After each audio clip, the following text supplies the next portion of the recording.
آپ کو ہر مسلک کا فاؤنڈر ملے گا، لیکن سنیوں کا فاؤنڈر آپ کو کسی صدی میں نہیں ملے گا۔ کسی بھی جماعت کا فاؤنڈر، دیکھو مثال، گالی نہیں دے رہا، سمجھانے کے لیے تاکہ بچوں کے علم میں بھی بات ہے۔ دیوبند مسلک کے فاؤنڈر ہیں مولوی قاسم نانوتری، مولوی اشرف علی خان، مل گئے آپ کو فاؤنڈر۔ کب کے ہیں یہ؟ 1857 کے بعد۔ اہل حدیث مسلک کا فاؤنڈر ہندوستان میں مولوی اسماعیل دہلوی، کب ہے یہ کب کے ہیں؟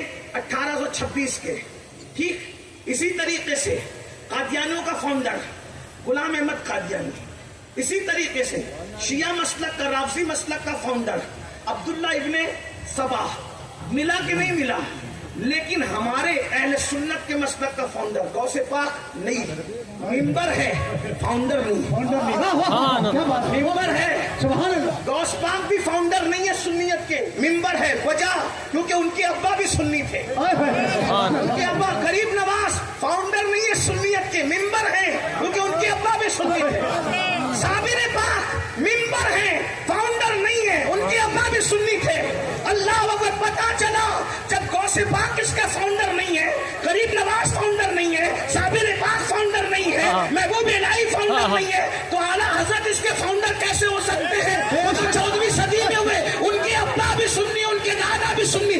اگر سنیت کا فاؤنڈر امام احمد رضا کو مانا جائے تو نقی علی کا تعلق کس فرقے سے تھا؟ رضا علی کا تعلق کس فرقے سے تھا؟ تو یاد رکھے ہمارے فاؤنڈر نہ احمد رضا امام ہے، نہ غوث پاک ہے، نہ غریب نواز ہے، نہ محبوب الہی ہے۔ بڑھ کے ان علماء کی موجودگی میں ذمہ داری سے کہوں، امام حسین بھی سنیت کے فاؤنڈر نہیں ہے، حضرت مولا علی بھی سنیت کے فاؤنڈر نہیں ہے، عثمان غنی بھی سنیت کے فاؤنڈر نہیں ہے، عمر ابن خطاب بھی سنیت کے فاؤنڈر نہیں ہے، صدیق اکبر بھی سنیت کے فاؤنڈر نہیں ہے۔ پھر کس نے اس کی بنیاد رکھی؟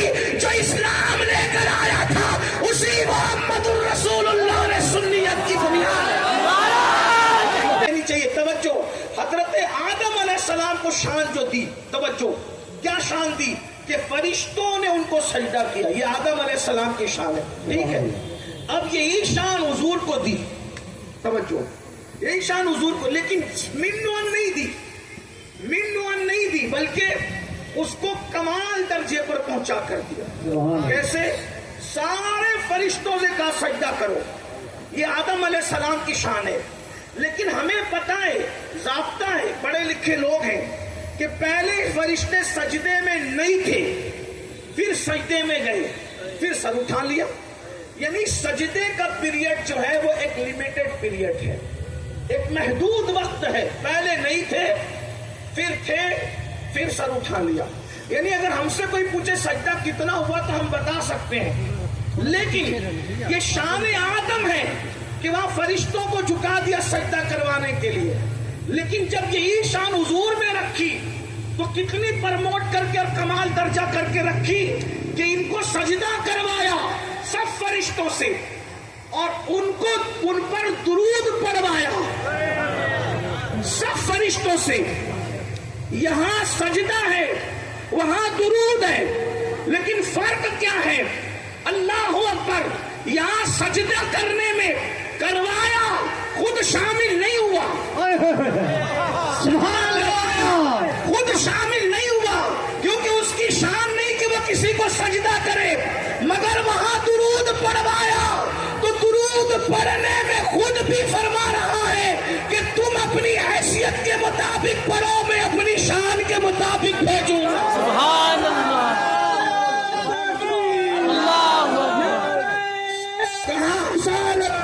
کہاں وہ شان، کہاں یہ شان۔ اس کے بعد پھر وہاں محدود پیریڈ کے لیے سجدہ ہے، اور یہاں ان اللہ وملائکتہ یصلون علی النبی، مضارع کے صیغے کے ساتھ، استمرار کے اشارے کے ساتھ، اللہ اکبر، یعنی درود کب سے بھیجا جا رہا ہے اور کب تک بھیجا جائے گا اس کا تعین کوئی نہیں کر سکتا، مگر اشارہ ضرور مل رہا ہے۔ کیا؟ یصلون علی النبی، اللہ اور فرشتے کس پہ درود بھیج رہے ہیں؟ محمد پر نہیں، کس پر؟ صلی اللہ علیہ وسلم، کس پر؟ نبی پر اگر اللہ آیت میں یہ فرما دیتا کہ محمد پر درود، تو بہت زیادہ لوگ دماغ لڑاتے نا، عقل والے کہتے نام محمد کب رکھا گیا؟ کہ 20 اپریل کو 571 عیسوی میں جب مکے میں پیدا ہوئے تو ان کے دادا نے اور ان کی امی نے ان کا نام محمد رکھا۔ تو درود کب سے پڑھا جا رہا ہے؟ 20 اپریل 571 عیسوی سے درود پڑھا جا رہا ہے، اللہ اور فرشتے درود بھیج رہے ہیں۔ تو یہاں تو تعین ہو گیا، پتا چل گیا کب سے۔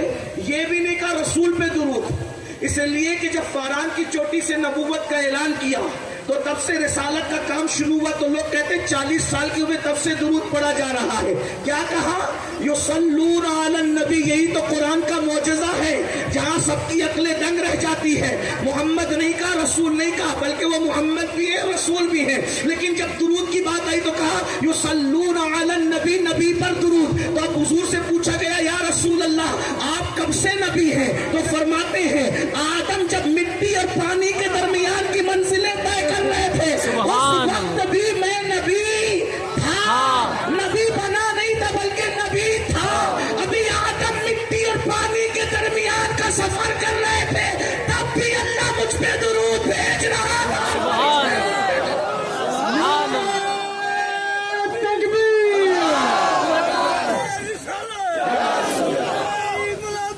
یہ شان اپنے نبی کی اور صرف اپنے نبی کی شان ہے۔ لوگ کہتے سلیمان علیہ السلام پرندوں کی بولیاں جانتے تھے، میں نے کہا بہت بڑی شان ہے، سلیمان علیہ السلام ہمارے آقا ہے، لیکن پرندہ کچھ نہ کچھ تو بولتا ہے۔ طوطا ٹائیں ٹائیں کچھ تو کرتا ہے، کوا ٹائیں ٹائیں تو کرتا ہے، چڑیا چوں چوں تو کرتی ہے، زبان ہے ان کی آواز تو آتی ہے۔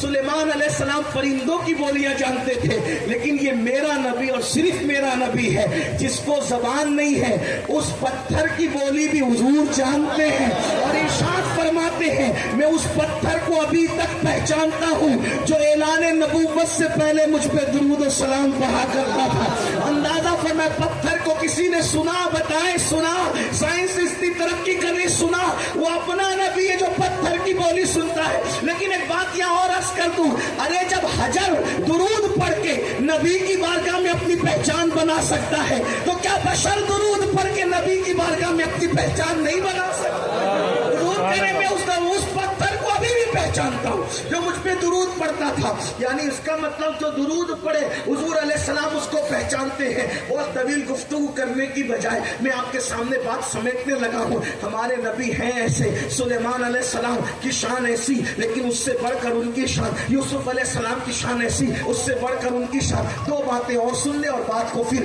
ہم دوسرے موڑ کی طرف لے جاتے ہیں۔ حضرت موسیٰ علیہ السلام شان والے پیغمبر ہیں، ان کے پاس پیاسے آتے ہیں اور آ کر کے کہتے ہیں موسیٰ علیہ السلام ہمیں پیاس لگی ہے، تو حضرت موسیٰ ڈنڈا لیتے ہیں عصا اور پتھر پہ مارتے ہیں تو پانی کے چشمے جاری ہو جاتے ہیں۔ پیاسے آئے، ڈنڈا بھی چاہیے، پتھر بھی چاہیے، پانی کا چشمہ جاری، وہ بڑی بات ہے، لیکن جب میرے نبی کے پاس پیاسے آتے ہیں تو نہ ڈنڈے کی ضرورت ہے نہ پتھر کی ضرورت ہے، جہاں بیٹھے ہیں وہیں پر پیالے میں ہاتھ رکھ دیا اور انگلیوں سے پانی کے چشمے جاری ہو گئے۔ میرے امام کہنے لگے انگلیاں ہے فیض پر ٹوٹے ہیں پیاسے جھوم کر، انگلیاں ہے فیض پر ٹوٹے ہیں پیاسے جھوم کر، ندیاں پنجاب رحمت کی ہے جاری واہ واہ، ندیاں پنجاب رحمت کی ہے جاری واہ واہ۔ یاد رکھنا پتھر سے پانی تو نکلتا ہی ہے، لیکن انگلیوں سے پانی نکلنا کسی نے کبھی نہیں سنا ہوگا۔ یہ مصطفیٰ جان رحمت کی انگلیاں ہیں۔ حضرت عیسیٰ علیہ السلام مردوں کو زندہ کرتے، بڑا معجزہ ہے، وہ مسیحا ہے، لیکن ہمارے نبی صرف مسیحا نہیں بلکہ جان مسیحا ہے۔ بات یہ ہے کہ مردے کو زندہ کرنا کسے کہتے ہیں؟ روح تھی نکل گئی پھر لا کے ڈال دی، اس کو کہتے ہیں مردہ زندہ کرنا۔ یہ مردہ زندہ کرنا، مگر میرے نبی نے پتھر کو بھی کلمہ پڑھوا کر کے بتایا عیسیٰ روح لاتے ہیں اور جس میں روح نہیں ہے اس سے بھی محمد الرسول اللہ بلوا لیا کرتے ہیں۔ یہ اپنے نبی کی شان ہے، بولو اللہ نے ایسا نبی عطا کیا ہے، یہ ان کی شانیں ہیں۔ اور اگر ان کا کردار دیکھیں، ان کا اخلاق دیکھیں، اللہ اکبر۔ لوگ کہتے ہیں ارے مولانا ان کی آپ بات کرتے ہیں، وہ تو بکریوں کا دودھ دوتے تھے۔ دراصل دنیا میں جو گستاخیاں ہو رہی ہے نا، کچھ 1857 کے بعد کے مولویوں نے یہ بنیادیں فراہم کی ہے لوگوں کے لیے کہ تم گستاخی کرو۔ اگر مولوی گستاخی نہ کرتا